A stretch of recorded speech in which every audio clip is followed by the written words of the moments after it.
ایک نوجوان ہمارا تبلیغی دوست گلاسگو میں رہتا تھا، وہ بیمار ہو کے ہاسپٹل گیا ہے، تو اس کی جو اٹینڈنٹ نرس تھی اس نے 3-4 دن کے بعد کہا کہ آپ مجھ سے شادی کریں گے؟ اس نے کہا میں مسلمان ہوں، تم کرسچن ہو؟ کہا میں مسلمان ہو جاؤں گی، اگر آپ شادی کرتے تو میں مسلمان ہوں۔ اس نے کہا تم کس وجہ سے مجھے یہ پیشکش کر دیں؟ وہ کہنے کہ میں 3 دن سے تمہیں دیکھ رہی ہوں تو کہ تم نے ایک دفعہ بھی نظر اٹھا کے مجھے نہیں دیکھا، میں نرس ہوں، میری زندگی یہاں گزری ہے، میں نے کوئی نوجوان ایسا نہیں دیکھا جو لڑکی کو دیکھ کے نظر جھکا لیتا ہو، میں پہلی دفعہ اپنی زندگی میں کسی کو دیکھ رہی ہوں کہ جب اس کے سامنے میں آتی ہوں تو اس کی نظر جھک جاتی ہے، تو مجھے یقین ہو گیا تیرے اندر سچائی ہے۔ تو مسلمان ہو گئے، اس نے آگے کتنی بچیوں کو مسلمان کیا۔ پھر اشفاق احمد صاحب مرحوم تھے، یہ ڈرامہ رائٹر، ان سے اچھی سلام دعا تھی میری، تو ایک دن مجھ سے کہنے لگے کہ میں تبلیغ کے کام سے متاثر ہوا ہوں انگلینڈ جا کر، پاکستان میں نہیں، انگلینڈ جا کر۔ تو میں ایڈنبرا میں پارک میں بیٹھا تھا، میری بیوی میرے ساتھ بیٹھی تھی، تو ایک جماعت آئی، انہوں نے آ کر اذان دی مغرب کی اور نماز پڑھی۔ نماز کے بعد 13-14 لڑکیاں بھاگ کے آگے آئیں ان سے بات کرنے کے لیے، تو میں نے بیوی سے کہا آؤ سنو یہ کیا کہنے کہتے ہیں، تو کہا ہم دونوں بھی پہنچے، تو جس نے جماعت کرائی تھی نا، اس کو ایک لڑکی آگے بڑھ کے کہتی آپ کو انگلش آتی؟ کہی آتی ہے۔ کہی آپ نے کیا کیا ہے؟ کہی ہم نے اپنی عبادت کی۔ تو لڑکی کہنے لگی آج تو اتوار نہیں ہے، تو اس نوجوان نے کہا کہ جی ہم دن میں 5 دفعہ کرتے ہیں، صرف اتوار کو نہیں، روزانہ 5 دفعہ۔ وہ لڑکی کہنے لگی یہ تو بہت زیادہ ہے، آپ اس کو کیسے نبھاتے ہیں؟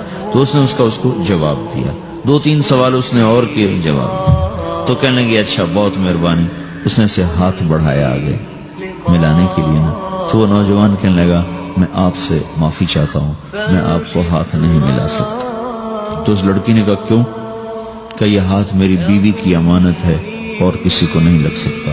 تو لڑکی کھڑی تھی، وہ زمین پہ گر گئی، صرف اس بہت وہ زمین پہ گر گئی، کھڑے کھڑے وہ زمین پہ گر گئی، اور وہ بچوں کی طرح رونے لگی پھوٹ پھوٹ کے، اور کہنے لگی وہ لڑکی کتنی خوش قسمت ہے جس کے تم خامد، کاش یورپ کے مرد بھی ایسے ہی ہوتے۔ جس رب نے نفسیات بنائی ہے، وہ اگر کوئی عورت کپڑے اتار دے تو اس کی نفسیات بدل جاتی، چاہے وہ مغرب میں پیدا ہو چاہے وہ مشرق میں پیدا ہو۔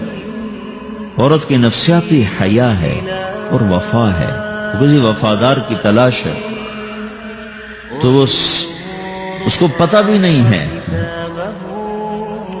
کہ مشرق کا حیا کیا ہے، لیکن وہ اس کو اللہ نے عورت بنایا ہے، اس کے اندر کی وہ نہیں مر سکتی چیز۔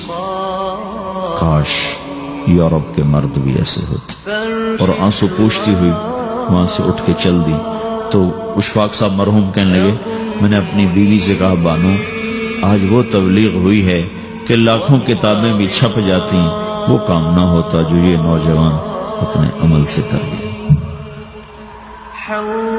تو میرے عزیزو کٹی پتنگ نہ بنو، اپنی کٹی پتنگ کی منزل کوئی نہیں رہتی۔ اللہ اس کے رسول کے ہاتھ میں اپنے ڈور دے کے چلو، اللہ اس کے رسول کی غلامی میں اپنے آپ کو چلاؤ، تو اللہ تمہیں بھاگ لگائے گا، عزت بھی دے گا۔ اپنی منمانی میں کوئی راحت نہیں، اللہ کی قسم کوئی راحت نہیں۔ 6 بر اعظم پھر کے تمہیں بتا رہا ہوں کہ جو اپنی ترتیبوں پر چلنے والوں کے دکھ آپ لوگ اندازہ نہیں لگا سکتے۔ چلنا ہے تو اللہ اس کے رسول کی زندگی کو اپنا کے چلو، اللہ تمہاری دنیا بھی سکھ والی بنائے گا، آخرت بھی سکھ چین والی بنائے گا۔ لیکن یہ سیکھنا پڑے گا، سیکھنا پڑے گا۔ تبلیغ اس کو سیکھنے کی محنت ہے اور اس کو آگے پہنچانے کی محنت ہے۔ تو یہ عمر ہے، اس وقت ساری دنیا اسلام کے لیے تیار ہے، چونکہ نظریاتی طور پر دنیا شکست کھا چکی، کسی کے پاس کچھ نہیں۔